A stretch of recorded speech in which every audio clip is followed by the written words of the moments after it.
Good afternoon, everyone. Welcome to the second Decolonise Palestine teach-in. I think we're just waiting for a moment as people enter the room. And we'll just start in probably about 2 or 3 minutes.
Okay, I think we'll be starting soon.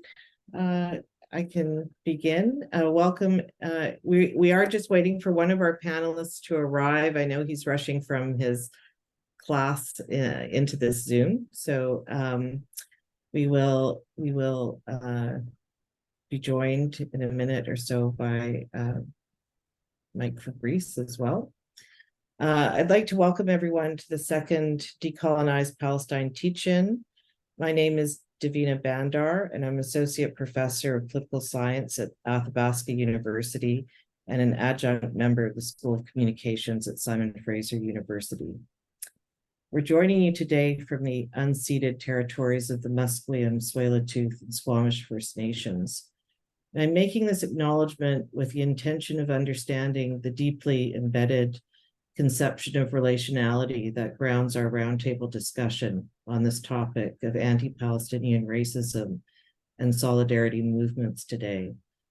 In understanding solidarity situated from this land that holds not only memory of its own struggles with violent land dispossession, but also, more importantly, the continued refusal of colonial legal systems and structures of jurisdiction on this land.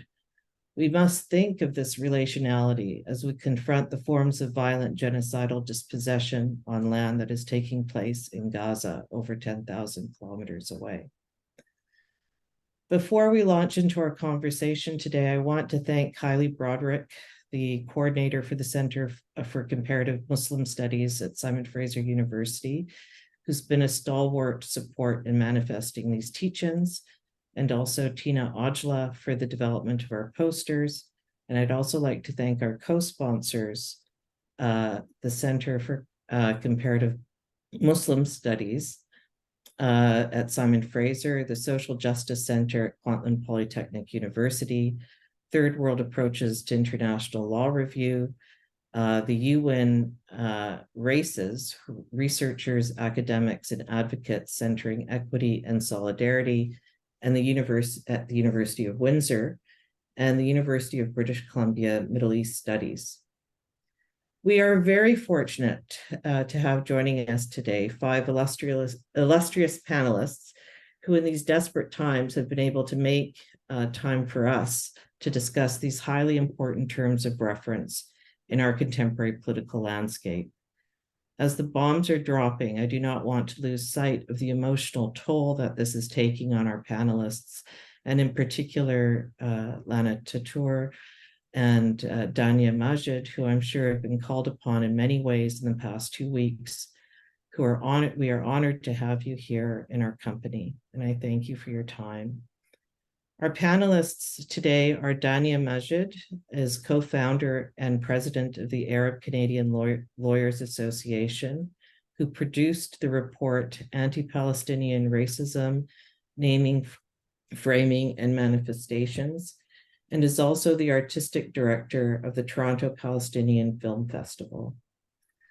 We also have Lana Tatour, who is a lecturer in development at the School of Social Sciences at the University of New South Wales in Sydney, and has contributed research on settler colonialism, racism, citizenship, indigeneity, with a focus on Palestine, and is currently working on a manuscript titled Ambivalent Resistances, Palestinians in Israel and the Liberal Politics of Settler Colonialism and Human Rights. We are waiting on Michael Fabris, who is the assistant professor, is an Indigenous geographer at the University of British Columbia, who focuses on processes of dispossession in settler colonial contexts. And his current research focus is on the challenge of the Piikani Nation to the construction of the Oldman River Dam. And we are also joined today by Nimmi Gowrinathan, who is the founder and director of the Politics of Sexual Violence Initiative, where she directs Beyond Identity, a gendered platform for scholar activists at the City College in New York, the City College of New York. She is a specialist on humanitarian intervention, militarization, gender, and political state violence. She's also the publisher of Adi magazine and the creator of the Female Fighter series at the Guernica magazine. And we're very happy that she's able to be here with us. And Adrian A. Smith is an associate professor at Osgoode Hall Law School. His research areas examine the regulation of labor in colonial and settler colonial settings, law, development, temporary migrant labor, racism, and social movements, and the law. So I would like to begin by raising a question. We will have a roundtable kind of discussion where our speakers will be sort of handed a question, and then others will contribute to the conversation, and we hope to have a productive dialogue.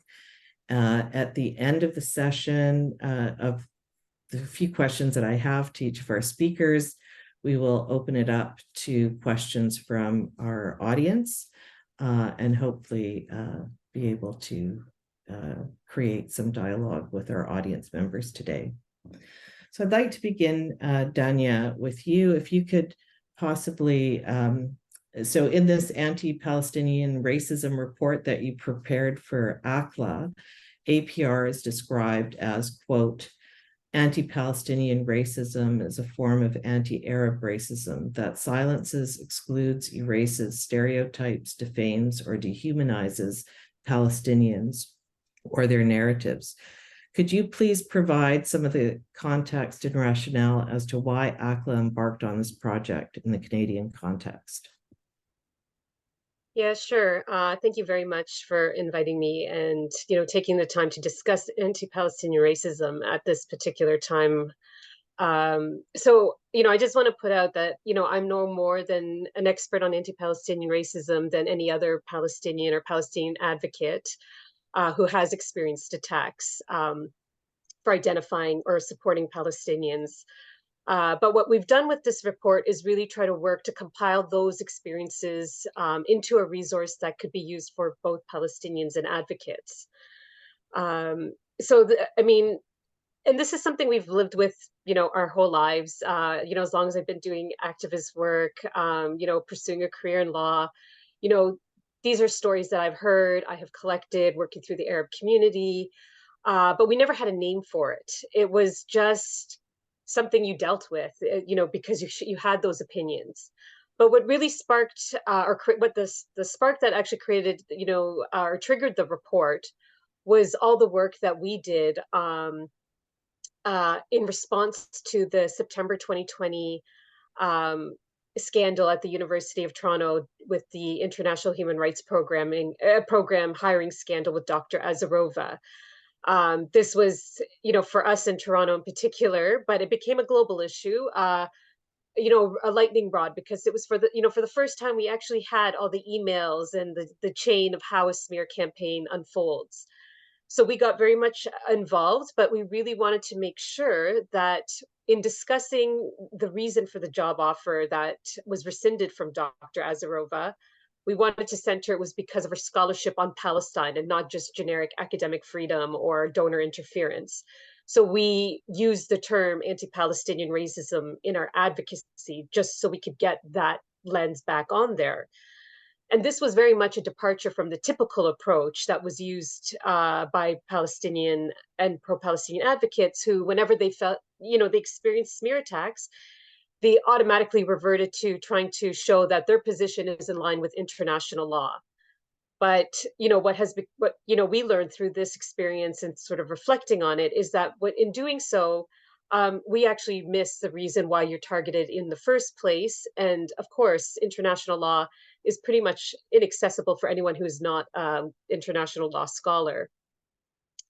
So what we did was, and we should acknowledge, we were very much inspired by the work of Black and Indigenous movements who have collectively deepened our awareness and understanding of how anti-Black racism, anti-Indigenous racism, and settler colonialism operates in institutional spaces and government spaces.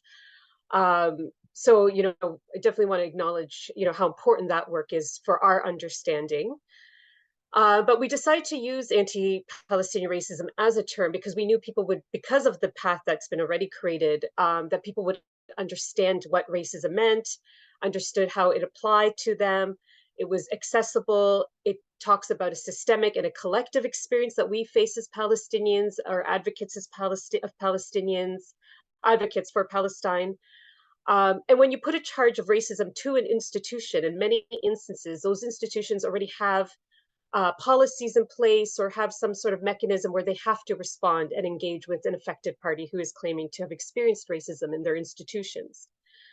And we also use the term anti-Palestinian racism because we also wanted to recognize that anti-racism is one of the main founding principles of the Palestinian movement, which is committed to fighting all forms of racism and discrimination. And that the oppression of Palestinians is one of settler colonialism and crimes of apartheid, which are in fact, racist systems that privileges one group over another. And that the attacks on Palestinians and our allies is to uphold those racist systems by targeting those who dare to speak out about those systems. So this is, what, inspired us to go this route. And essentially, just in terms of process, we had come up with a description that we used in one of our submissions to U of T. But when we went to kind of get the resources and the footnotes, which we love, we couldn't really find that many resources that talked about anti-Palestinian racism. So we put what we could together, and then instead of publishing this report with our initial definition, our initial description, we decided to turn it into a survey and have a global consultation with Palestinians and allies in Canada, the US, Europe, and Palestine to even explore with them, do you want this definition? Do you think it's helpful to your work? Is this definition comprehensive? Is there anything missing? Because we wanted to make sure if we were going to put this out, it would serve a purpose that would assist our community and the advocacy work that's happening on Palestine. And what we got back was overwhelming support for having a definition. So we decided to continue that work and use the feedback that we received. And it was a lot of feedback to create a report that fully explains the paragraph that we had come up with to describe anti-Palestinian racism. And we made sure it was peer reviewed before we put it out. And we want to talk about the experience, its impacts, and what are the resulting harms. And we decided to use the term, or call this a description versus a definition, because we wanted to make sure it was flexible and inclusive and context specific. So it could apply to Canada and those outside of Canada, or in a workplace or a campus, depending on how that anti-Palestinian experience is manifested. And we've found right now a lot of people have been downloading it, because what we're seeing right now is so much reprisals happening at this particular moment, where people are being, we're seeing reprisals of students on campuses, of workers, of politicians, of artists, and so on. So we wanted to make sure that this report was going to be able to be an accessible resource for those who are experiencing anti-Palestinian racism, so they have an easy and accessible way to talk about their experience and to be able to push back. And we're really pleased to see that this is how the report is being used. Thank you for that, Dania. Sorry, it's a long answer. I apologize. That's a perfect answer. And you covered a lot of ground, but I'd really like to explore, maybe invite Lana into the conversation and ask, how does it distinguish, how does this definition sort of broadly distinguish between an anti-Arab racism and APR? And you touched on it a bit, like connecting to anti-Indigenous and anti-Black racisms and those communities. How do you see the kind of the solidaric appeal to that, but also the way in which to kind of use that strategically in different ways? And then maybe once Lana has a chance, everyone else can kind of join in. Thank you. And thank you for doing this teaching and for inviting me. I'm joining you from Gadigal land, unceded Gadigal land. For those who don't know, so-called Sydney, Australia. Joining you from a moment here where there was a referendum on Indigenous voice in Parliament, which was overwhelmingly rejected by white settlers almost across all territories and states.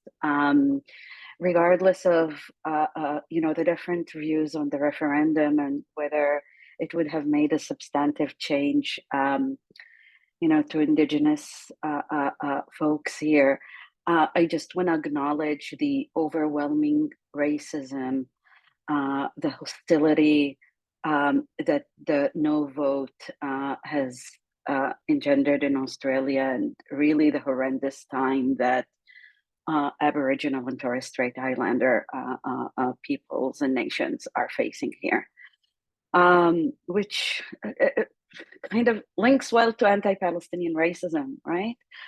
We know that, and Palestinians as well, in their political and intellectual tradition, have always connected settler colonialism and racism. There was always recognition that there is no settler colonialism without racism, without racialization of the Palestinians and other colonized people, and as the dehumanization, the racialization as inferior, and they also recognize their struggle as anti-racist, as Dania said. And as she also said, it's really difficult to think about anti-Palestinian racism. We all know it exists, but there is so little written, and she's absolutely right. But it was, in a way, recognized all along in the Palestinian struggle. So I went back to Journal of Palestine Studies, and I found that already in the 70s, they talk about anti-Palestinian prejudice. With a beautiful piece by Mahmoud Darwish on his experience traveling to France and speaking about, how white imperialists in France, but not only, also anti-imperialist left in France when it comes to Palestinians and Zionism. They're completely silent, or they are Zionists, they're pro-Zionist. And he reads this kind of anti-Palestinian racism in relation to anti-Arab racism. So obviously, it's completely intertwined with anti-Palestinian, with anti-Arab racism, but also Islamophobia. And I think this is something, yes, it's true. Not all Palestinians are Muslims, but all Palestinians, also the non-Muslims, are impacted and are seen through the prism, through the racial prism of Islamophobia. So Islamophobia and anti-Arab racism really shape anti-Palestinian racism, but also anti-Palestinian racism is different. So at the most basic level, the experience that we face as Palestinians, the racism that we face, is different to the racism that an Egyptian or Lebanese or Tunisian may face. And it is rooted in our own experiences, colonized people. And that shapes particular forms of racism that that this concept seeks to capture and to highlight. And it's not coincidence that it was, it gained momentum also with the Black Lives Matter movement, which really centered, global forms of racism. And it also gives us a language to speak about the experiences that we're facing, whether in the West, whether in Palestine. And we know that we face anti-Palestinian racism in different ways. Just look at the censorship that is existing across all Western nations now in relation to Palestinian protests. And the US Congress just condemned Students for Palestine protests, right? Student protests on Palestine, but it's also in France, and it's everywhere. But the problem also with the anti-Palestine racism is that, yes, it allows us to capture our experience, but also the problem we're very, in terms of institutions, the racism against us is not recognized, right? Like we're not seen as legible subjects that are facing racism. So even if we speak, the problem in the liberal circles, in liberal institutions, is that we are just not seen as legible subjects of racism. And that goes to really the deep racism that we are facing, that goes completely unrecognized, erased. On the contrary, what happens in our case, that we are subjected to anti-Semitism as this kind of exceptional racism. And then we are, there's the projection, we are the racist. The Palestinians become the racist. We are inherently, anti-Semites. So it's not only that we are facing racism, we are also locked under this, burden of anti-Semitism as exceptional racism. And we are the racist, and we need to prove that we are not anti-Semites, and to, struggle on making clear that anti-Palestinian racism does exist. And I'll just conclude by saying, I was reading, God help me, Barack Obama's statement on Palestine. What can I say? Okay. But interestingly, he used the term anti-Palestinianism. So there is that. I'll finish in that. Thank you. Lana, I think you're right. It is filtering into some consciousness with politicians who are bringing forward that language in ways so that it does make it visible, at least, I think, the power of the term. I'm wondering if I could invite Mike or Nimmi or Adrian, if you'd like to talk about this formation of anti-Palestinian racism and connections that you see between other movements. Sure. Thanks for this and the opportunity to speak, and especially in this quite difficult time. One part of this that seems quite important to raise, and it's been raised in the statements that have been issued from Palestinian trade unions and Palestinian youth movement and so on, is the link between Zionism and imperialism. And I think it's an important one here when we're thinking about the notion of Palestinian narratives that's captured in this definition of anti-Palestinian racism.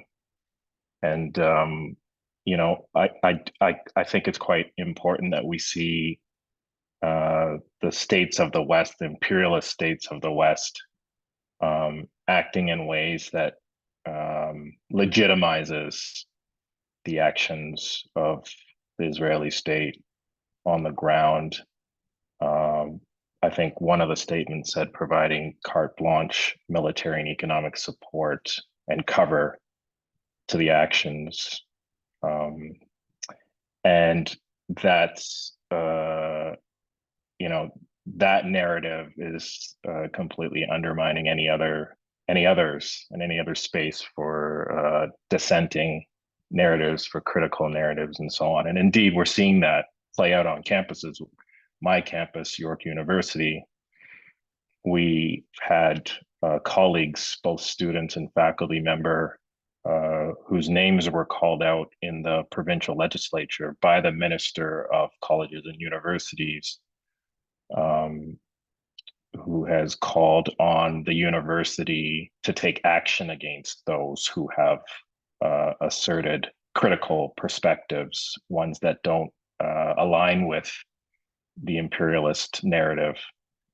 And the university is, in some regards, taking up the challenge and really putting pressure on the student groups in particular. And we've seen it elsewhere, places like Harvard, of course. I've heard from colleagues in particular in the Boston area who have been talking about, I'm sure folks know about the very public displays against Palestinian narratives and Palestinian solidarity activists and Palestinians themselves, with placards and electronic billboards set up outside the Harvard campus to out those folks. And again, we see, in capitalist imperialist terms, we see CEOs looking to actually make good on the criticism of those activists by committing not to hire them, and so on and so forth.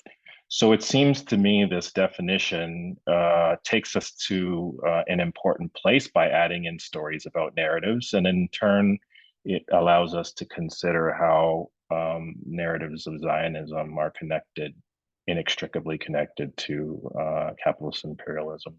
And then in turn, how there's a need for us to fight for the space for dissent and critical inquiry and so on against those narratives. Thank you. I can add.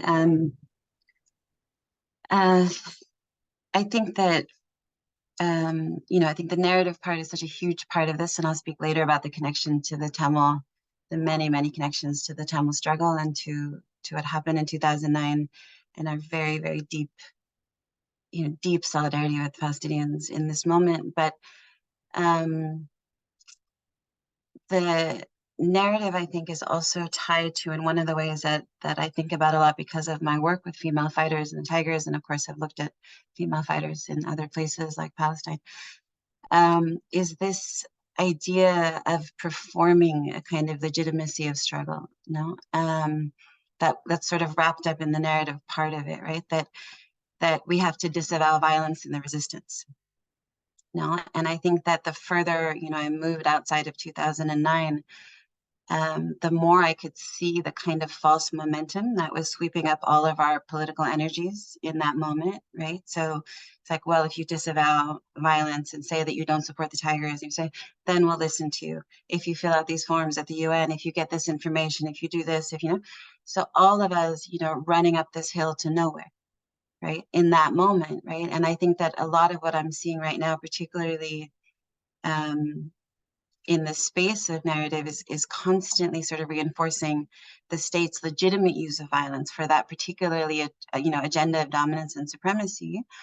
And for us, on this side, on our side, constantly having to shape and reshape the message in all of these different ways, hoping that you will listen, and in the end, coming to the exact same genocide that you intended the entire time.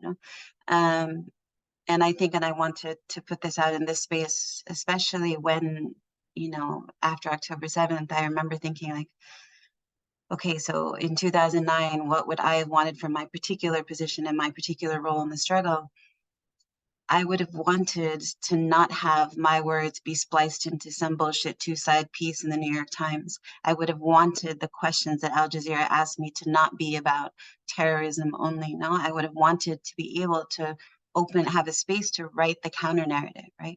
So the magazine that I run has opened up completely to Palestinian writers, artists, photographers, anybody, to give us their stories, and we will edit them to put forward as a kind of counter narrative. And I know the limits of that, politically in this moment, what the counter narrative can do. I have to hope that as a constellation of voices, it is stronger. But what I see there is opening that space in itself and not saying you have to disavow violence, but that we understand on our side that violence is a continuum. No, it is not violence or non-violence. It's a continuum that has been running through Palestinian life, Tamil life, for the past 50 years, from intimate spaces in the home to the checkpoint to everywhere and all the way back to the intimate space in the home. No, it's running all the time. It is not violence or non-violence. And to be able to have that space open, what I've seen in the responses in this inbox, which really is like an archive of agony, like the emails that we've received, is a deep gratitude for an affirmation of a political self. Not just saying that we exist, but we exist and this is our politics. This is what we believe. This is what we've been experiencing. And as much as we can clarify that through the editing process, we're going to keep getting that out in the world right now. Thank you for that. It's very important, Nimmi. Michael, did you want to jump in?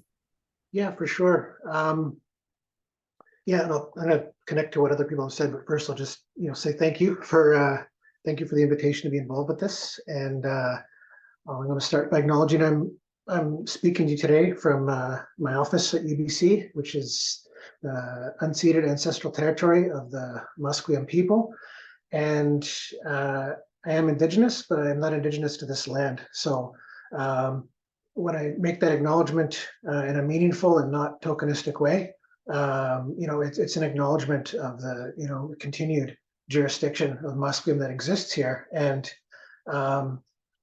this is something that is on me if I'm going to be a good Indigenous relation, that I honor that and that I be a good relation, and I think with being located within what is currently Canada, there's the ways that despite being dozens, over 100 Indigenous nations within the territory, there's our distinctions and there's the ways that colonialism has brought us together, legally under the category of Indian, but then using international language as Indigenous peoples. And for me, where this fits into how I've become, trying to also stand in solidarity with the Palestinian people and the Palestinian struggle for liberation is an extension of that sense. People might not always use the language of internationalism, but there is these longstanding traditions of Indigenous peoples from within what is now Canada and across different borders sort of coming together and recognizing, that there's these common experiences between ourselves of dispossession, of genocide, of dehumanization. And for me and for, of course, many other Indigenous people who have, stood with the Palestinians for generations now, that sense of shared experience and internationalism, it extends beyond this so-called border of Canada. I think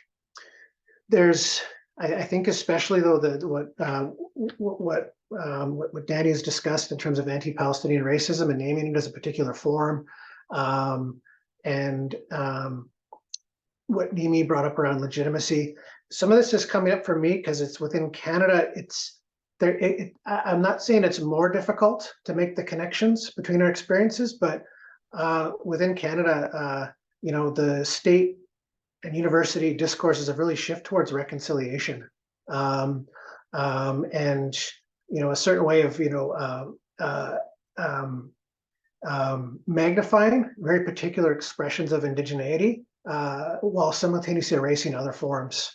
And I can't ever imagine how this would be a particular politics that would ever work with the state of Israel for a lot of particular reasons, but it can serve to mask differences. And I think this can be a challenge now, is that it can limit the ability for us as Indigenous people here to see our own experiences elsewhere when the particular technologies of violence, dispossession are different. Even if the underlying structure of being subjected to dispossession and genocide by a settler colonial state, by, as Adrian points out, an imperialist power, the underlying structure is still the same.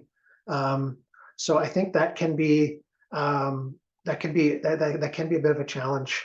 However, I think things that don't change is that reconciliation does then create a different but still somewhat similar politics of legitimacy, and not necessarily completely delegitimizing Indigenous people as subjects within Canada, but reconciliation circumscribes a particular discourse that is considered acceptable, that is considered credible. So I think, and of course, what is not encapsulated within the politics of reconciliation is looking at ongoing acts of dispossession within Canada, and very rampant anti-Indigenous racism and blatant dehumanization, especially in terms of gendered violence and the ongoing epidemic of missing and murdered Indigenous women, girls, and Two-Spirit people. Just to circle back to what other people have talked about, I want to talk about a little bit about this particular aspect. It's something that comes with these shared experiences, is the dehumanization. And in terms of talking about differences, how can I put this? I've been involved with doing Indigenous community work and activist work, and there can be community events, political events. Never once have I ever heard a conversation I participated in where we've had to be concerned with what kind of faces we put on the stage, and there's never a sense that, well, we better invite some Canadians, or we better invite some white Canadians, or people are going to think that we're racist, and that's not to say that there aren't non-Indigenous people who do great work as solidarity activists, who do public speaking, do research, are allies within the day-to-day work, but it's not really a part of the conversation in that way. And I think this does speak to part of that dehumanization of Palestinians. And obviously the contexts are very different, so I understand there's a reason why, but this is something that I'm not directing this towards Palestinian people, Palestinian movements. But for those of us who are not Palestinian, I think it is a question, like whether it's the news that we're reading, the voices we uphold, but there's often a need to be like, oh, well, look, this person's Jewish and they agree, or this person's Jewish and they're not Zionist.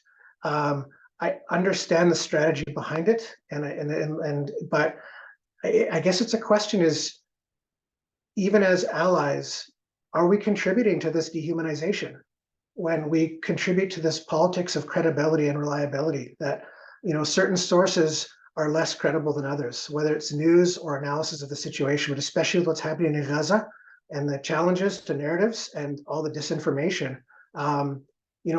What kind of dehumanization are we unconsciously upholding when we play into this particular politics of legitimacy? There's no easy answers, but that is at least something I wanted to add. And there are different circumstances, but as within Indigenous struggles in Canada, it isn't something that there's combating dehumanization in other ways. But I think, fortunately, I don't feel we've ever been put in a position where we feel like we have to strategically mobilize non-Indigenous voices as a way to combat that lack of that enforced lack of credibility. That's all for now.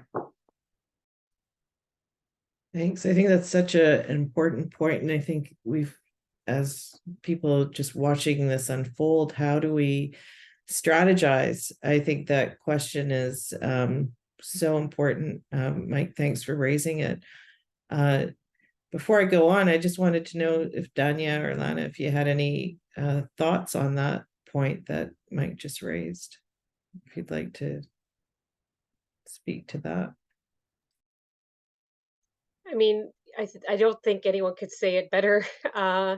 It is something that we do navigate in our work, and I'm sure in Australia similarly. And I use the word like strategize because we do have to think who appears with us and how we are presented.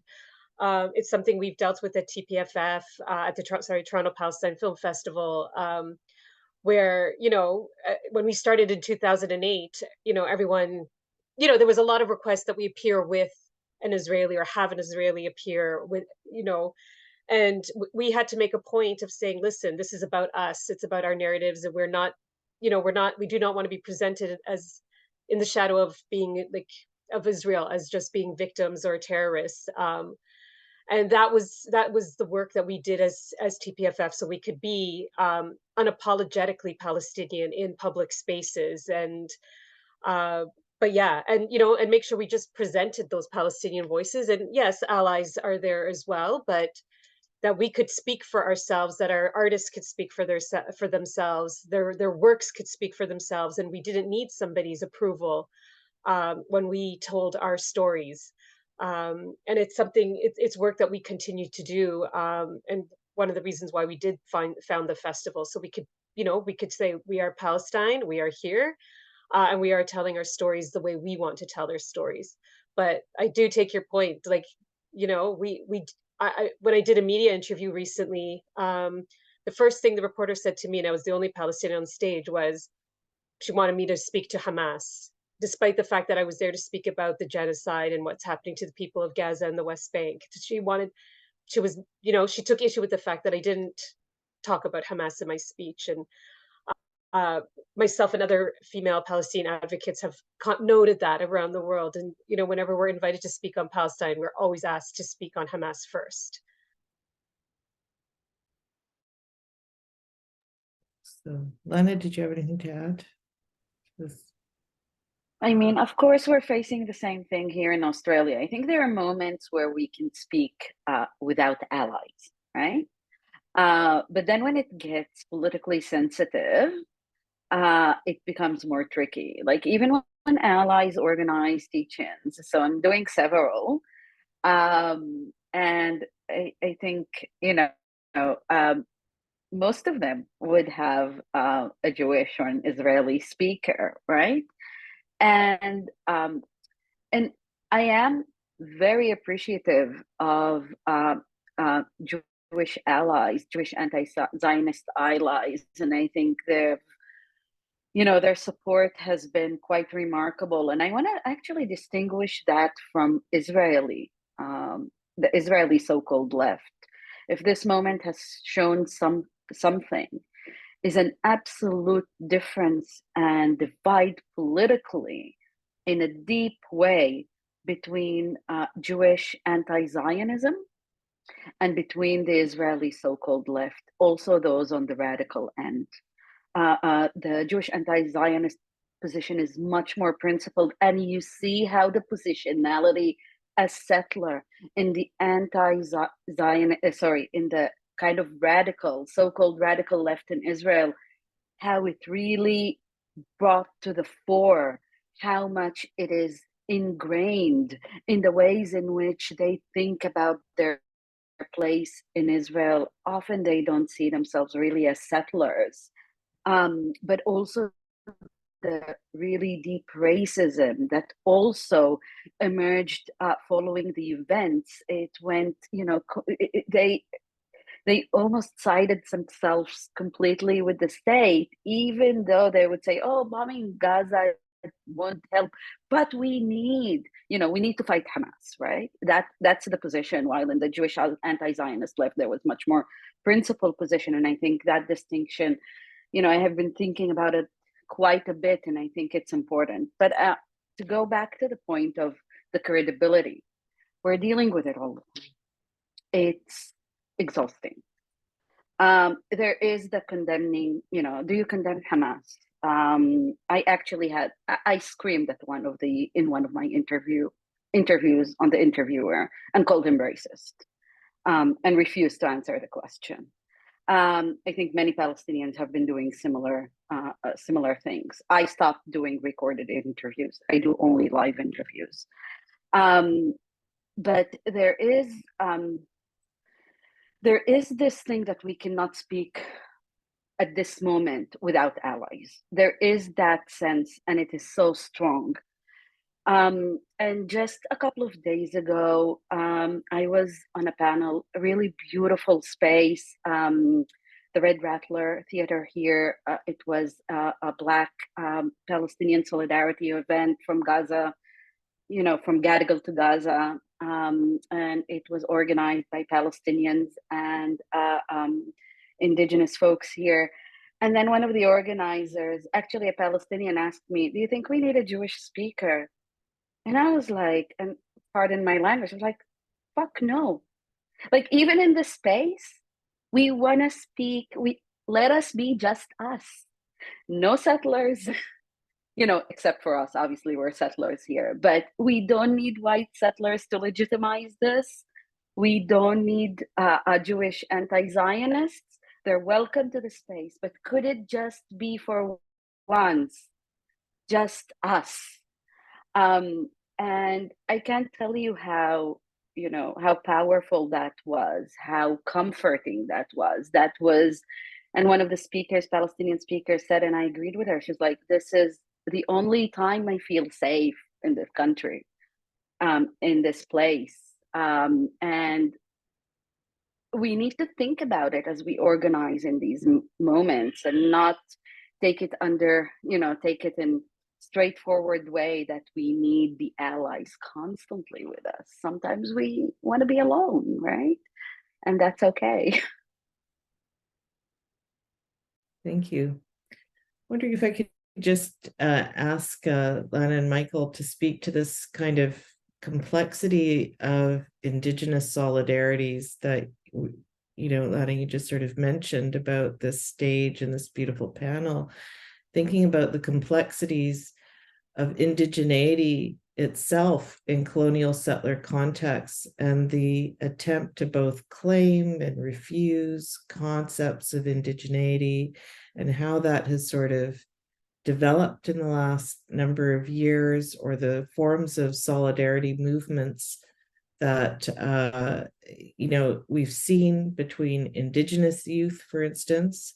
And something, Mike, that you've written about in the past is sort of the ways in which Indigenous solidarities can also be co-opted by settler states, like the kind of Israeli state co-opting sometimes Indigenous relations, and trying to determine those settler identities. So it's a bit of a convoluted bag of questions that I'm making to you, and maybe politically a bit charged or difficult to kind of assess how to answer. But these are some of the complexities around indigeneity in settler colonial contexts that I hope we can kind of grasp at.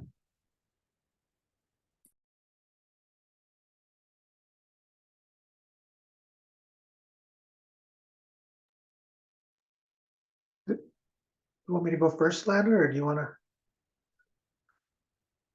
to? I guess my mic's already on. Yeah, I'll just go ahead for sure. Yeah, yeah. So that is something that's happened. It is ongoing, which is attempts and sustained attempts to court support for Israel within Indigenous communities, by various Zionist groups in Canada. It's done in different ways. In some cases, it's through Christian Zionism. It is a product of colonialism here in the residential school system. A significant number of Indigenous people in Canada are Christian in various denominations. So part of the ways that that Zionism can be sort of brought in or attempted to be brought into their community is through these spaces. But also the reconciliation initiatives, at least here in where I live within the unceded territory of Vancouver. The number of the Zionist groups in the city have been heavily involved in the reconciliation initiatives. And yeah, part of what's mobilized is a particular claim to shared experiences of genocide. And with that usually is a discourse, that Israelis are the true, Israeli Jews are the true Indigenous people of the area. And I think it's, I don't like to get into the business of trying to deconstruct logically an ideology that's more built around hate and supremacy. In this case, though, it's a hard circle to square, or whatever the expression is, because Zionist pro-Israel groups in Canada are also all about shared values narrative with respect to the government of Canada. That's part of the expression of Zionism within Canadian mainstream politics, of these shared values between Canada and Israel. So it's hard to claim shared values with the settler state of Canada, while also claiming common shared experience with the Indigenous people whose country this was built upon. It's just, it's a pretty impossible square to circle, but it still has resonance. I think, yeah, I think sometimes it can be that it is some of these the problems of language like Indigenous and how we use the word, and I think, my own thinking has changed over the years about, I understand that because of how Indigenous is defined in international law, and there's aspects of that go along with basically being, having lived through a particular experience of colonialism, and typically being some sort of numeric or political minority within a different nation state. As I understand it, and I could be wrong, but there have been differences within different movements within Palestine. When when a movement when significant portions of the movement are trying to declare statehood, that the term Indigenous can mitigate against that in terms of the international law aspect.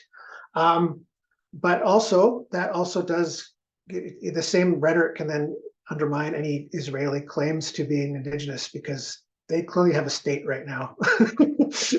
But I think that for me, it's just coming back to that there's still this shared experience of settler colonialism that is ongoing. There's shared experiences of past and present forms of genocide and dehumanization. There are other complications that have come up for me in 10, 20 years of being an Indigenous person around Palestine solidarity work. and I think just strategically, given the moment we're in, I think it's not really the time to to go into some of those complications. There can be some politics of tokenism and instrumentalization. But at this time, I don't think it's like a major part of the conversation. Like the main thing right now is that for myself and for other Indigenous people, and we talk to other people and to explain these sort of connections and why so many of us see these linkages and why we stand in solidarity with the Palestinian struggle and see our own liberation as tied up into the liberation of Palestine.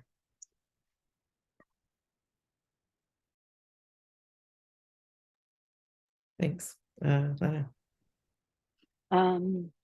Thank you for that. That was, yeah.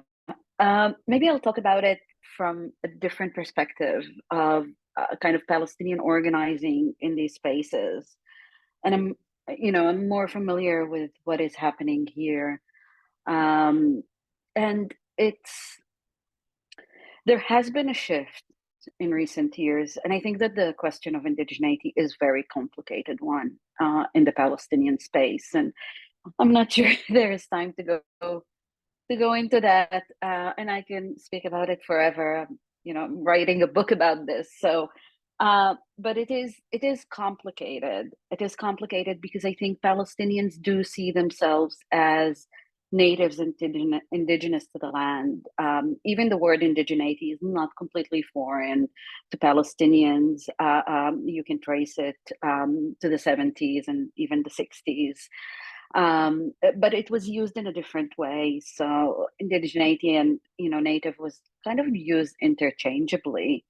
And it wasn't necessarily, it was, the connections were with kind of third world liberation movements, and people there were also seen as, colonized people as native or referred to as native or indigenous. It was interchangeable, but also connections with First Nations. So these kind of solidarities were always there. But I think that with the decline, we saw third world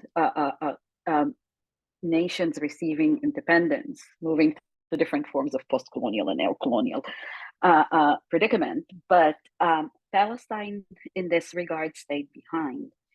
And I think that really emphasized the settler colonial aspect of what is happening, in the sense that there was more thinking about, okay, where we are now, and seeing the deeper connections that exist with countries such as, Turtle Island, countries such as Australia, the United States, colonization here in Australia, New Zealand, and also Palestinian diaspora that exists in these countries in large volumes, even in Latin America and South America. But then again, what does Palestinian indigeneity mean is quite complex and is quite different and take different registers from many contexts and First Nations.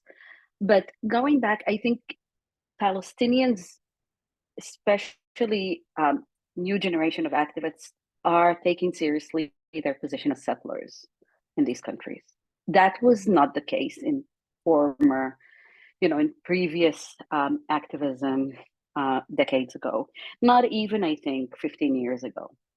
I think there is a real attempt to understand how Palestinians navigate that positionality of being native indigenous to Palestine, but occupying a settler position and benefiting from the settler state in many ways, even if they're racialized in the context where they're living. And this is some of the context, at least here, in which these forms of solidarity and activism have been taking place. So we've seen joint, magazines here launched by Aboriginal and Torres Strait Islander and Palestinians, which is quite incredible in the last few years. A couple of solidarity conferences, which again were quite the incredible experience. Joint protests organized jointly. So there is multiple events and panels and cultural connections and initiatives. I actually think probably Australia is one of the places where it is really, there has been a lot happening in the space in the last 3-4 years. But at the same time, we do need to think about the question of, and I know that Palestinian activists here are really thinking through questions of tokenism and instrumentalization and are really concerned about this. And also taking seriously anti-Indigenous racism within Muslim and Arab communities. We need to talk about that, and anti-Black racism, and recognizing that there is a lot of work that needs to be within the Arab and Muslim communities here and taking that work seriously. So, yeah, I think it's quite complex, but I actually am very encouraged by, and inspired by what is happening in this space. And I think there is much more awareness of the complexities and the differences. So it's not just about romanticizing and saying, we know that there are a lot of shared, in terms of the logics of the oppression and the domination, they are shared, but also learning. And I think we don't always do it well, learning to respect the political lexicon and the political tradition of each group. Without simply importing concepts from one context to the other. I don't think we are there yet, but I think there is an emerging conversation also about that, and we need to learn to respect those differences and respect the different political lexicon of different groups and nations. Thank you so much for that comment. Nim, I'm wondering if you'd like to respond in any way to what we've been discussing, particularly from your experience in the Tamil community and formations of identity in that way. Is it something you'd like to say? Yeah, I think the one on that question in particular, we have seen a lot of, these moments where the performance of credibility in this way, and particularly in the Tamil community, we've had, in 2009 and around that time, there was this kind of like post-colonial hangover amongst the older generation, that we had to have white people that represented us. We had to pay white people to talk about the struggle. We had PhDs, we had lawyers, we had MacArthur geniuses. Now we had everybody in our community of my generation. And part of that, the danger there was not simply like sitting behind a white person in, allyship or whatever, the language that they want to use, but it was that became internalized, and as a way of engaging. And I remember sitting in one of the sessions, and there was a white woman who had gone to the tsunami. She's a doctor. She went to help the Tamils in the tsunami, and so they had put her on stage, and she's giving the keynote. And I thought, who is this woman who's giving the keynote to the Tamil community? It's a white woman. She was a Zionist, outright Zionist. And I was, like, what is happening here? Like, what are we doing? Like, what is the political through line? Like, this is, so damaging, right? And that it becomes, in this conversation about identity, there was a Mije activist who I work with in Mexico who's written an introduction to my book, and we were talking about this performance to the state. And she said, sometimes I think who we're supposed to be has been so affixed so firmly to our faces that it becomes a mask that tries to pass itself off as skin to eclipse our own self-image. And I think that that's, a lot of times what happens with the allyship. I do want to talk about the idea of solidarity, if I can, in a different lens through the idea of the solidarity, again, through this Indigenous activist that I was speaking to. And she was with our students, and I knew her well enough by then to know what she would say, our activists here in Haarlem. And I asked her, what does solidarity mean to you?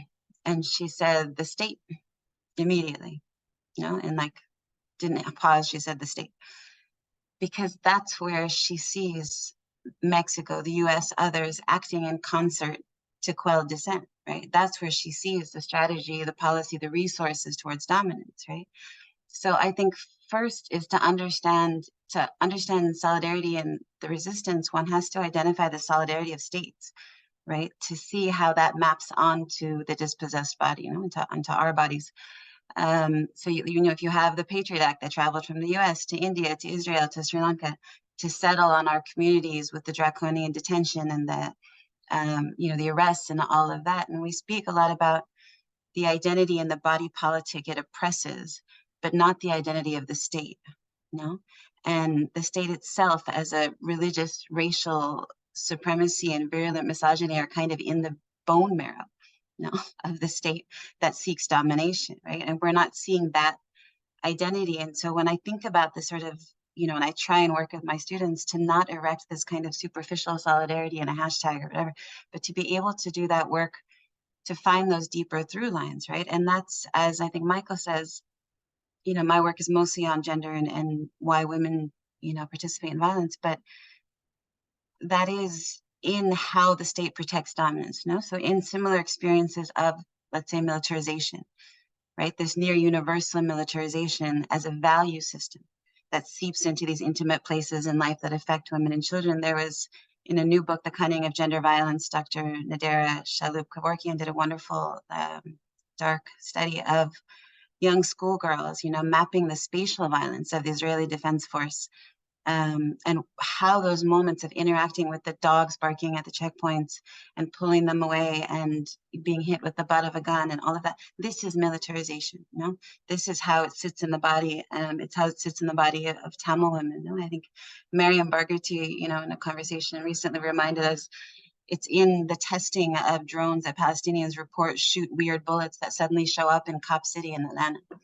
No, this is how the states are connected. It's this, you know, Sri Lankan soldier who brags, I know what Tamils eat for lunch, or the surveillance of Muslim women in Queens who become the pattern of life for the FBI, no, for the counterintelligence. And I want to be clear here, like where its impact is gendered, militarization's executors are not. Right? And this is very important. It is also in the Buddhist militancy of Aung San Suu Kyi, in the Instagram ready posts of the IDF with their pink nails on AK-47s, right? That is also militarization. It's in the white nationalist militia women forming at the border. And so what I see particularly, I try and work with my students on is this idea that whether you're talking about a puttu that Tamils wear in the middle of the head, a hijab or a hoodie, the state is asking you to sacrifice identity for security. No, and this is the struggle that we are all on the same, you know, page, that we have to talk about occupation. I was in a conversation yesterday with donors, and you know, I was giving a lecture on occupation, but nobody said Palestine. No, it was like, you know, that this occupation, this violence of occupation, as both like construction and drilling. You know, it is like erecting the barbed wire around the body to immobilize, but it's drilling from the checkpoint to the home, into the psyche, into the bodies of all of us, you know, that we're all infiltrated by occupation. It is embodied, right? And that impact on our bodies is where the solidarity builds from that place, right? The female fighters in Sri Lanka who are like tracked by cell phones, the migrant women who are cuffed, you know, by the weight of the state, following them everywhere, the Palestinian women, of course, being surveilled by the state. And I think, you know, the impact of these things, similarly with the idea of my work now, is on narrative captivity, and how, not narrative in the way that, you know, the donors want to talk about stories and storytelling, narrative not as cerebral curiosity, but as embodied deprivation, right? That is what narrative is, that we are all actually inside the same narrative captivity, the ceiling that's set by the state, right? Forced to use words like disappear. There is no disappear. There is abducted or killed. That is a word made up by the state, a fucking magical realism to release accountability. No, that all of this, the narrative captivity that we have to live in, these are victims, these are survivors, this is a combatant, this is a civilian. How do you distinguish between combatants and civilians in a moment like this? It's not possible, but it's not our fault that we can't distinguish, no? That's the state's fault. So, you know, I think that this is the place from which we build this resistance. And I just want to make, you know, very clear that the Sri Lankan case and which came from cases before it, purposely set up a playbook for Israel to do this. Not only did they set it up, they had conferences in Colombo that all these guys came to when they wiped out the Tamils, and everybody was like, oh my God, how did they do it? Turns out if you don't follow international humanitarian law and you don't follow any of the rules of law and you get away with it, other states want to know how to do that. So I just want to be clear what this playbook was, what we've seen happen. No, it started with dividing the struggle, then deploy the language of terror to amass arms, then remove the journalists for their safety, then remove the UN so there's nowhere to turn. I remember these UN guys telling me we drove right past the women sitting on the floor who begged us not to leave, who then went on to make $20,000 being evidence for war crimes or something as consultants, no? They make sure that even a 5-year-old knows what white phosphorus is. They'll say that to you in an interview, a 5-year-old white phosphorus, right? To change the narrative, Sri Lanka at the end did a humanitarian operation and not genocide. It was a humanitarian operation to herd people in the safe zone the Tamils were like a pawn in this geopolitical game, you know? And we didn't understand why weren't we going to that floor of the UN? Why was it being kept in the 3rd floor or the 2nd floor or whatever? That was our goal, no, to get to the 36th floor. They cordoned off the area to get rid of the evidence. And then I think the final part, the part that right now I'm seeing is the information battle. Like that moment when I'm sitting in front of Samantha Powers and sitting in front of Ban Ki-moon, like, okay, if I get them the information, then something will happen. Except that they had all the information. And so that break for me, for myself and for young people, to stop pushing up against institutions that are already embedded, that if you are accountable in all of this, they are part of the perpetrators here. Instead, build the resistance outside of these institutions.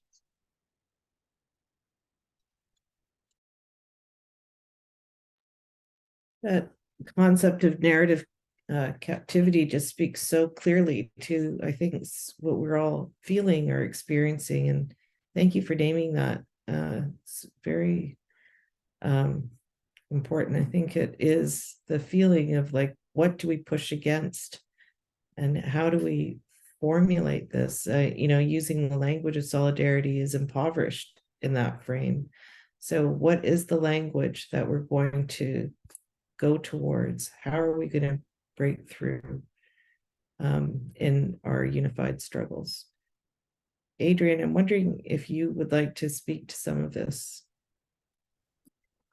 Yeah, sure. You know, and maybe picking up on that idea of the impoverished language of solidarity and how we've seen it play out around labor movements, in one sense around the sort of construction of working class consciousness in ways that in many regards mirrored the kind of nation state construction of the story of identity, of belonging, and so on. And thinking about how you know, it's such a deeply exclusionary and has been historically a deeply exclusionary construction, one that excludes, you know, a range of different kinds of people. You know, I think a lot about migrant workers here in Canada, but of course we could certainly think about it in a context right now. And the real devastating impacts. I think The Guardian has spoken about the deaths of some 40, 50 migrant workers. But also to sort of extend the point that the working class consciousness has been ultimately constructed in a way that has undermined the kind of internationalism that Michael and others have spoken about. And that ultimately then has limited the potential engagement and struggle of workers collectively here on the ground in places like Canada and elsewhere in support of Palestinian workers and people and the Palestinian self-determination struggle. And so in many regards, thinking about how we can kind of move to a more grassroots and organic internationalism, one that kind of, as Nimmi said, finds the deeper through lines, off borders and so on, seems to me to be an important part of the story. And I think in another sense, the discussion also links us to the sort of questions around Blackness but what has been in some regards a rejection of the sort of notion of political Blackness. And here I want to kind of just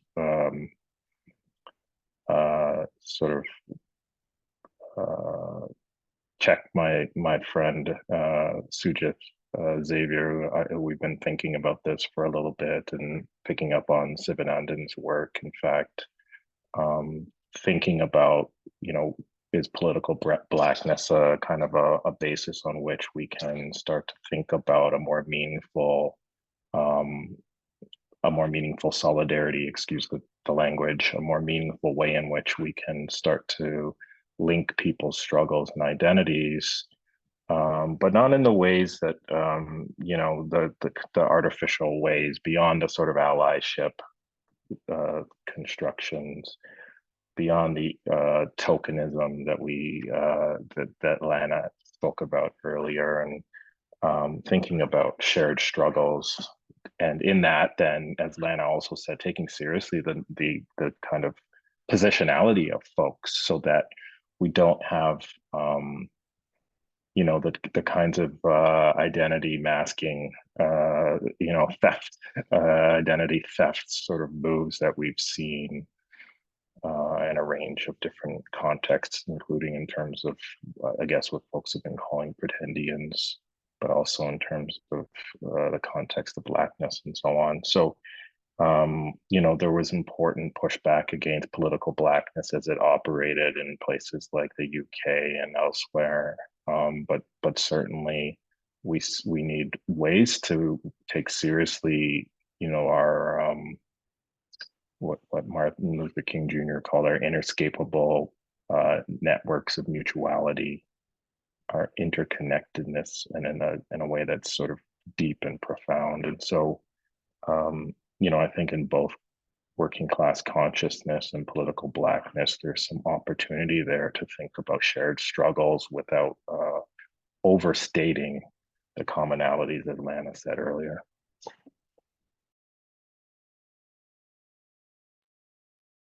Thank you. Does anyone else have anything to add to this? Would you like to go back, and is there anything else you'd like to add to the conversation around? I mean, I'd just like to hear you speak more about narrative capture as well. But, is there, I think Adrian, I guess I'm trying to understand, like, in our political moment, we are in a reactive place. How do we build from here? Because there's also this sense that we need to keep building towards something. So I'm just wondering if we could maybe speak to that.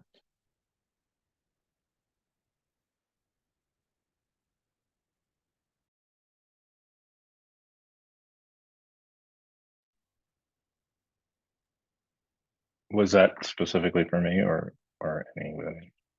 Anyone, but I'd like to hear you talk about work around labor struggles, for instance, and how to infuse labor struggles today.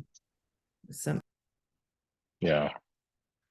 Well, as I was kind of reflecting on my comments that I would make today, I really was trying to think about what my role should be here. And in many respects, again, without a kind of a cheapened notion of allyship or even solidarity. You know, and I think amplification is part of the story. And so for me, I drew a lot of inspiration from the statements that have been issued. As I mentioned earlier, the statements from the Palestinian trade unions, but also from the Palestinian youth movement. And then, you know, and those on the ground in Gaza, from what I can kind of put together from, you know, reading electronic intifada and so on, but also others. So I think the Indigenous Scholar Statement on Solidarity with Palestine was a really important one. Even the Canadian Association of University Teachers has written and done some important work. Ontario Confederation of University Faculty Association. My comrades in Justice for Migrant Workers are just now working on a statement. It's brilliant and important, and I'm really proud of the work they're doing there. And in all of those regards, then, you know, I think what I was thinking about was trying to think about amplification. And so all of those statements spoke to me, but on this point in particular, the Palestinian youth movement call for action is really, I think, compelling and important. And if I can, I'd just like to go through the three sort of points that they've made. They make sort of more than three sort of core points. In many respects, they're talking about how to develop a principled solidarity, one emanating from, as they say, the West or the imperial core. And they say the foremost demand, and I'm quoting quite loosely here, is to oppose the genocidal drumbeat waged by Zionist and Western leaders alike. And they say, yes, you know, the people of Gaza have asked for a call for the bombing campaign to stop, the blockade to end once and for all, and for humanitarian aid to enter. But then they add these other three additional demands that I think speak specifically to your question. The first, they say, struggle through organizations and your workplaces and your communities and in the streets to demand an end to both the current genocidal campaign and for an end to the entire system of settler colonialism that has strangled Palestine for the last century. And the second one here builds on that, and here we're speaking right directly to the question at hand. Go on the offensive. Demand sanctions against Zionism. No more weapons, no more money, no more cultural or institutional cover. We want the total anti-normalization of Zionism. And then third, they say, finally, understand Palestinian resistance as fundamentally just and as a means of survival for our people. I really like this is obviously compelling and important, but I really like this point about going on the offensive. There are real tensions and contradictions that exist with the position that our state in particular has taken, and the US state, as we've heard earlier. And I think we need to go on the offensive. A lot of us have been speaking about the real contradiction that's emerged in the Canadian state with respect to its celebration of a Nazi only a few weeks ago, now to turn around and to, hand out the label of anti-Semitism to anybody that dares to talk critically against its position, and of course against the position of the US and the Israeli state. And so we have to poke holes at those contradictions, and there are many, because it exists. Their work exists upon a liberal rationality, which itself is riddled with contradictions. So in many respects, I think we're hearing from Palestinian folks themselves what the task is, and that requires us deepening our own, to use Alan Sears' apt phrase, our own infrastructure of dissent.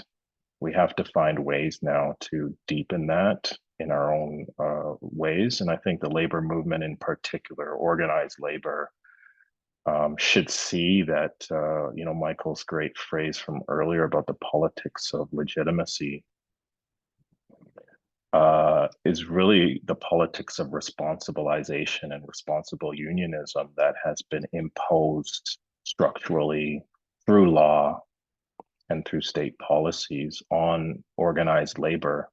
If you act responsibly, says the state, by limiting your use of your collective strike action, limiting it so that you don't take political action in support of wider needs in your society and well beyond your nation state, then you'll be deemed to be a legitimate institution and receive the supports of our state. And we need to push back against that, and strongly and forcefully. And our last point here is that we have examples, a recent one from last year in Ontario.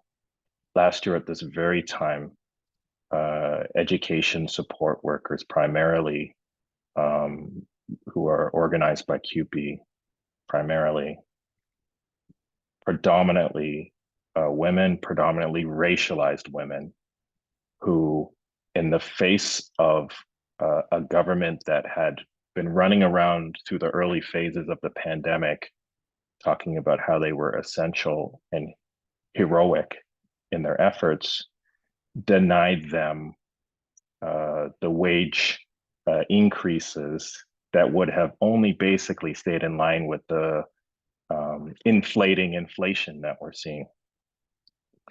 And so they took strike action.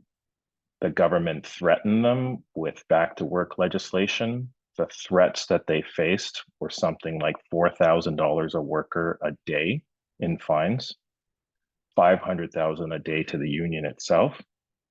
The estimates were in the range of something like $200 million a day that those workers and the union would have faced for maintaining their strike action. And those workers who are deeply precarious, stood their ground, and they stood their ground with support from other factions within organized labor, factions that in some regard hadn't spoken to each other for years, if not decades. And it's, to me, the most important example we have in recent times, in Ontario at least, of how we can push back against the politics of legitimacy, the politics of responsibilization, and how we can then extend that into taking collective political action in the internationalist ways in support of Palestine and the other kinds of injustices we see globally. Thank you, Adrian. I have a couple of questions that have come in from our audience that I thought maybe we could I could raise with you. There have been many thank yous and sort of positive things coming through from the audience. One question, Adrian, was if you could post that statement that you were reading from, if it's available. I don't know if it goes to the larger attendance, but maybe we can make that available somehow when we post the webinar. And also a question that came in is if you could speak, and this to the whole panel, could you speak about the silencing and the material and social consequences of not remaining silent in this moment? So I think there is a great deal, particularly on campuses, this more than chill that we've seen at York and at other places, and now with this Hawley resolution that was passed in the US, and we've seen a class action lawsuit being sent out against people organizing at York, and I'm just wondering if we could speak to this question that we're dealing with now politically in our organizing. I don't know who would like to start.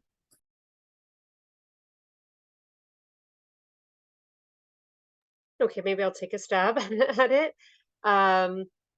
in terms of like the impacts of silencing, what we found in our report, and in doing the survey and talking to a lot of people who have experienced anti-Palestinian racism, is that the silencing contributes to racial trauma, and people who felt like they've had to hide their identity or hide their politics, it eats away at them, and so they report having mental health issues, depression, feeling very isolated. It could turn into some physical impacts, but that sort of creating that cloud of silence really does have a detrimental impact for those who are most directly impacted.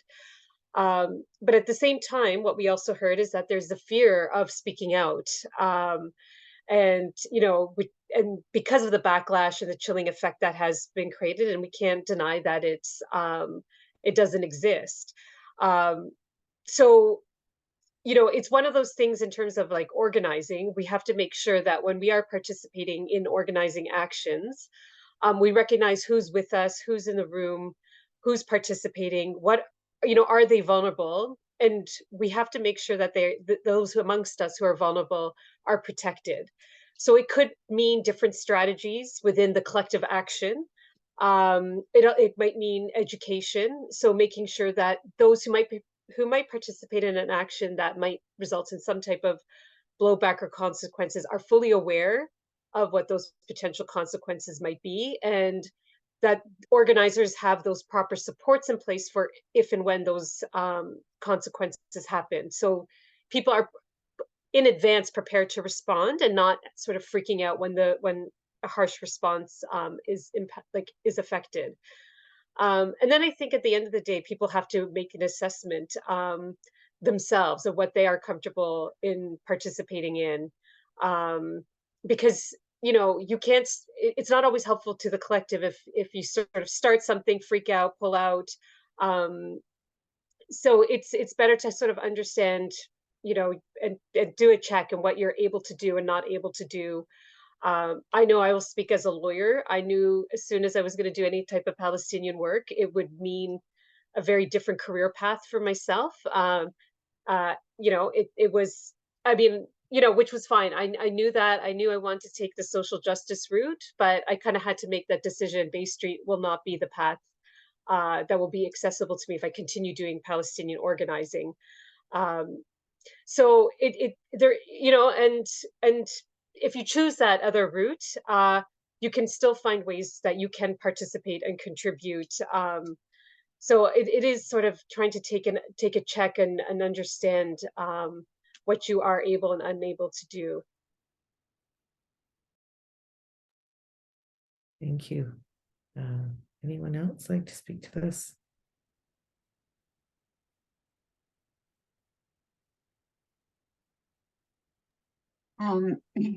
Maybe just from a different angle, speaking about the things that are the same is, I think, very important for us to think together with Palestinians. Although it's a weird position to be already able to see the impunity that Israel will receive on the other end of this, and that it's a very difficult thing to know, all of these things. But I think it's also important to highlight the differences, and the silencing is one of the biggest differences that I have seen. I have never seen a silencing like this, a concerted campaign in the United States against our students, against activists. It has never reached these levels about any other subject. And I think that for me, I do also, because of this sort of moment of thinking about narrative captivity, the silencing is a way of disciplining the narrative.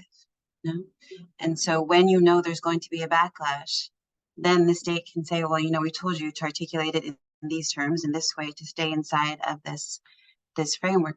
And to me, I'm sort of thinking about silencing and stripping, because if you are articulating, if you are saying things, and the purpose of the way the narrative, has been set up is to strip it of its political life, right? Then are we actually doing a disservice, in a particular extreme emergency moment to the long-term collective liberation, right? By stripping our words, by stripping, and you see it everywhere. You see it in the sort of bodies pulled from the rubble, the women and children who are like flattened into one-dimensional victimhood. No, not the politics of the women who are resisting and why they're resisting, right? So you see the narrative frame everywhere, and it's, violence breeds narrative, right? It's a conscious control with violent intent. There's never a moment of violence that doesn't trigger and spawn all these mini narratives around it, right? Each in service of a different agenda, right? And so to me, that, identifying the least recent publication I put out was called The Garret. And it's a little bit esoteric to talk about here, but essentially it came from incidents in the life of a slave girl, Harriet Jacobs. And she lived in essentially an attic, the garret, to escape her slave master.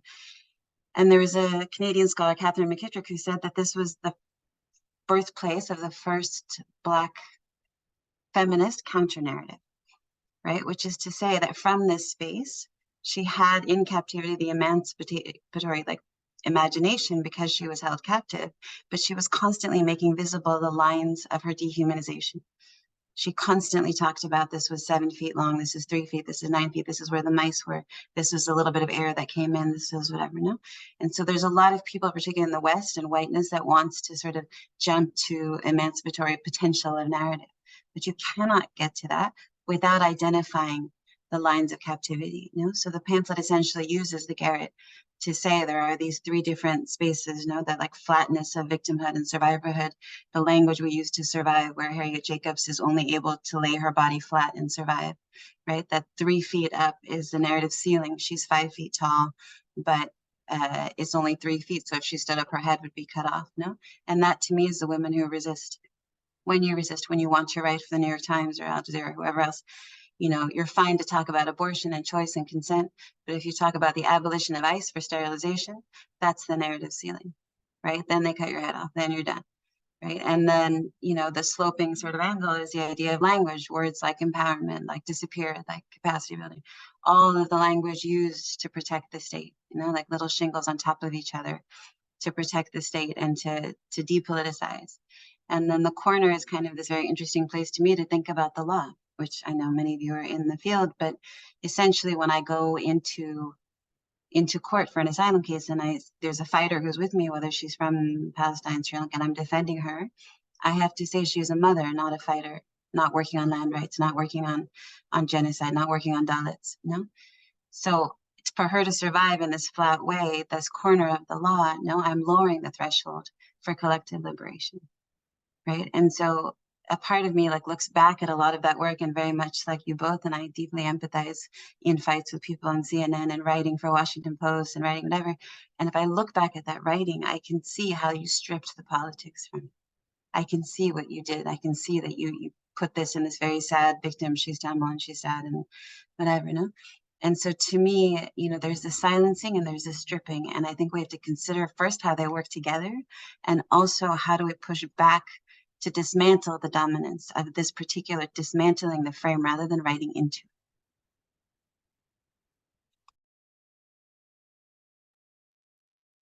it. Sounds like a process of calibration or titration all the time that has to be happening. Does anyone else have anything to add to this conversation? Mike, it seems like you do. Yeah, just experiences. Definitely. Mostly just say like a big nod, and what Nimmi had to say. It's encapsulates a lot of the analysis. Yeah, so I mean, when I was first asked to be involved with this session, that was one of the first questions Davina had for me is, are you a tenure track faculty? And which I'm not, and asked if I was comfortable participating in this. And yeah, that is kind of that is sort of the, that is the state of where things are at right now, and to people who are my, Palestinian friends, colleagues, yeah, it's now become common where I write an email or text, the first thing I say is, I'm asking how you are doing, and I hope you're doing okay, even though I know you're not. because like what else, like the question takes on a completely different meaning. But yeah, I don't think UBC in Vancouver is different from a lot of other places, and I'm definitely not at the center of what's going on in terms of the organizing, but also definitely not at the center of the, blatant like anti-Palestinian racism that is happening on our campus and in our city. But yeah, it was new. I've been involved with protests and solidarity rallies for Palestine on and off for 23 years in the city. This year is the first time that I can think of that the mayor of the city explicitly issued a press statement denouncing the rally, saying, that our city has no space for hate. But it's it's definitely, it's going across, it's happening in a lot of different spaces, and again, especially a lot of the students who are involved would know more about what's going on, but there's definitely a lot of duplicity in terms of how our university is handling things, such as instances of blatant racist statements. As far as I understand it, a few students have talked to our Office of Investigators and have very much been dissuaded from being able to even just register a formal complaint. And meanwhile, the Office of Investigators, the UBC, was used in 2017 to investigate 5 members of our department for so-called anti-Semitism. Based on something as innocuous as whether or not our department student group was going to book a space in the Hallel House on campus. And I was one of the people who's named in that investigation, and I saw that regardless of where that investigation went, it had a dampening effect. There's people in our department who used to talk about Palestine, but they don't anymore. So that's ongoing. I do feel like it's more extreme, and similar to what Nimmi talked about in terms of the the acceptable and unacceptable discourses. It's interesting to me. I can it's people might disagree with characterizing Canada as a genocidal state, but it's still a conversation that I can have within this space, and not fear professional repercussions, personal repercussions. Whereas there can be even just an affective discomfort to just use the word Palestinian, let alone actually provide an analysis and talk about the experience of Palestinian genocide. So it's a very, it is. I thought things were getting better to some extent, due to decades of organizing and pushing. I'm hopeful that will change. But for now, it's definitely a challenge, and I'm more like I don't have a lot else to offer in terms of like what is to be done around it. For me, it's more my positionality as a professor comes into play, and what I can do as a professor and as a non-Palestinian, to provide support for people who are doing the work, and that does include navigating this with a student of mine, or a student that I'm supervising, who's a master's student, who's Palestinian, and we'd already had these sort of conversations about what it's like to just even navigate existence, and just being able to be named as a Palestinian student. But with what's going on now, there's a whole other dynamic, and yeah. Sorry, I thought I was going to end off with some sort of like actual like analytical statement, and now I'm just sharing anecdotes. So I'll just wrap it up here. Thanks, Mike. We have about 5 minutes or so to wrap up, I think, before our webinar is over for today. Before I give it over to you for any last words, I just really want to thank you and give you my sincere gratitude and appreciation from all of us who've organized behind these Decolonise Palestine teach-ins, for your participation and for your time today, and Lana for waking up with us essentially in conversation. So that was a particular experience, I'm sure, but I just want to thank you all for your time and participating in these conversations, and for your patience with my cotton-mouthed kind of moderation style. But if you'd like to, if I could just ask you to wrap up, and maybe we could start with Lana and end with Mike, or the other way around, and go around the room. So thank you. Yeah, thank you for this webinar, for this teaching. It was, yeah, I was happy to wake up at 5:45 a.m. It was a great conversation. I just wanna, I mean, we're losing connection with people in Gaza. There is a blackout, information blackout, and it's happening. People are not managing to reach loved ones, Twitter accounts, Instagram accounts going silent.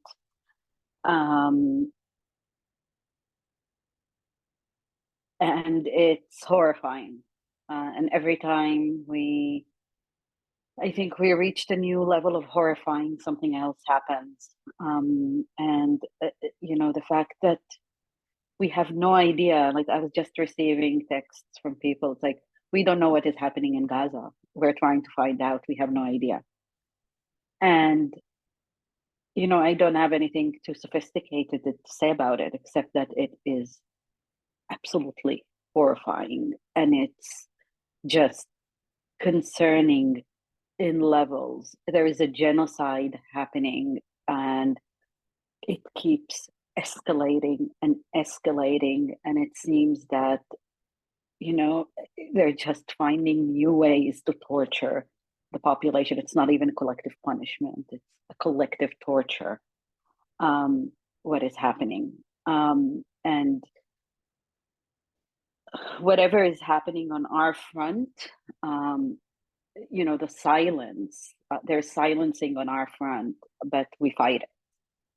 But the silence from Gaza now is, for me, what is most concerning. Yeah.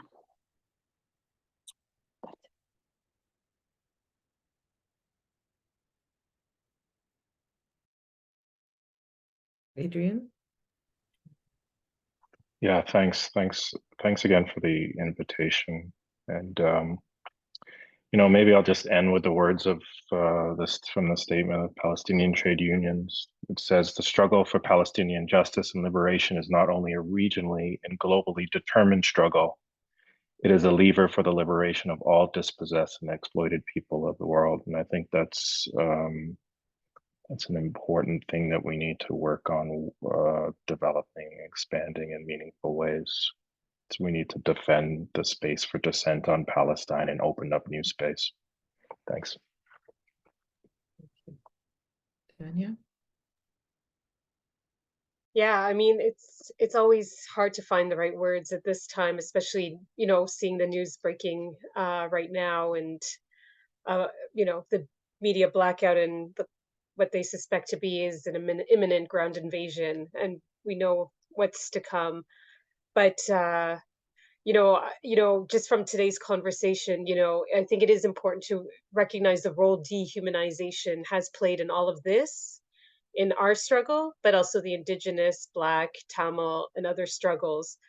You know, without dehumanization, they are not able to perpetuate the crimes against our peoples.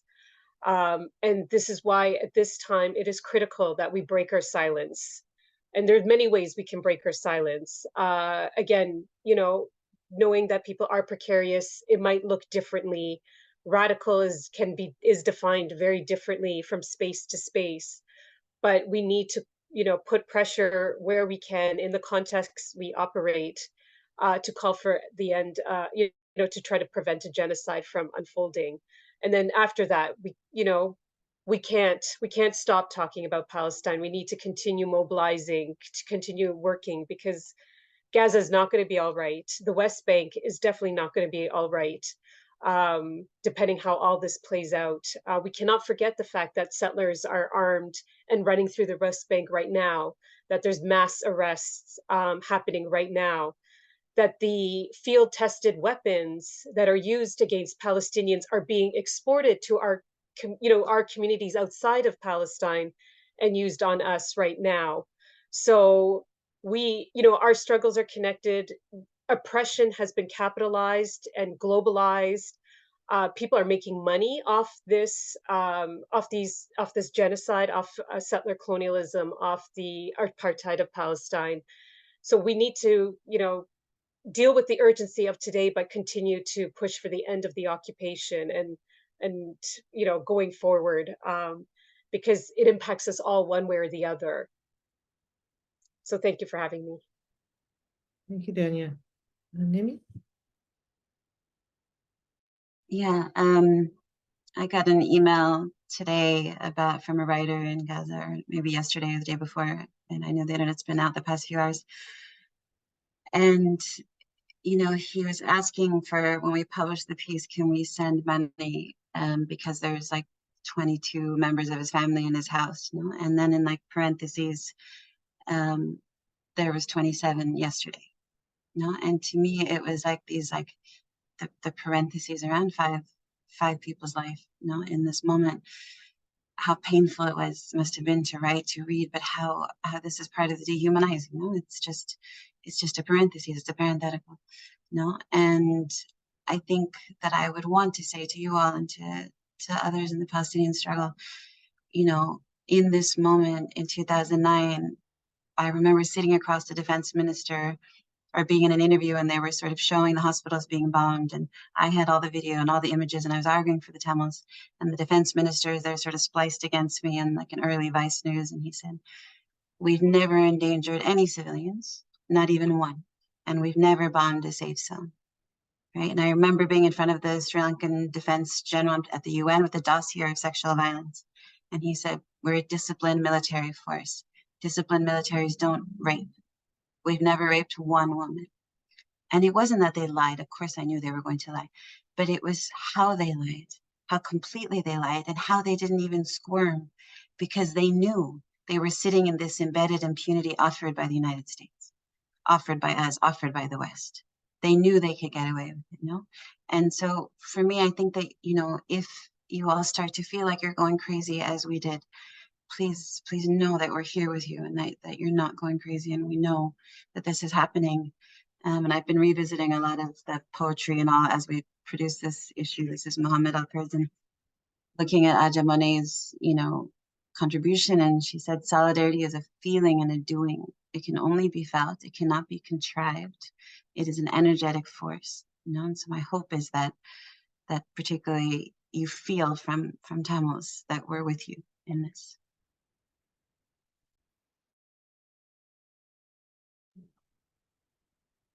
Mike, would you like to conclude? Yeah, I don't have much to add to what Adrian in the end Nimmi just shared.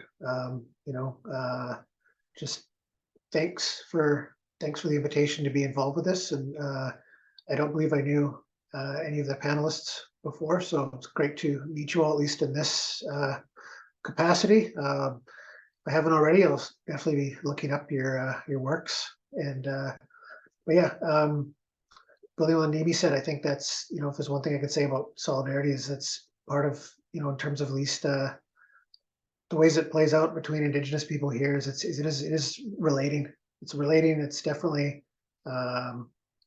seeing our own struggles tied to others, but it is about building relationships, and that it's it's an active, ongoing process. So that's definitely would be the take home for me in terms of how I continue acting and expressing different forms of solidarity after we're finished with this particular session. But yeah, thanks again to all of you. Thank you so much. And I know we're in an unfolding, very dynamic situation. I hope that we will be gathering again in another 2 weeks with another teach-in if it's possible. And we'll be sending out information on that. But for now, I just really want to thank you all for being here together today and providing this opportunity for us to speak about strategies of what we'll be dealing with in the next coming weeks. Thank you so much.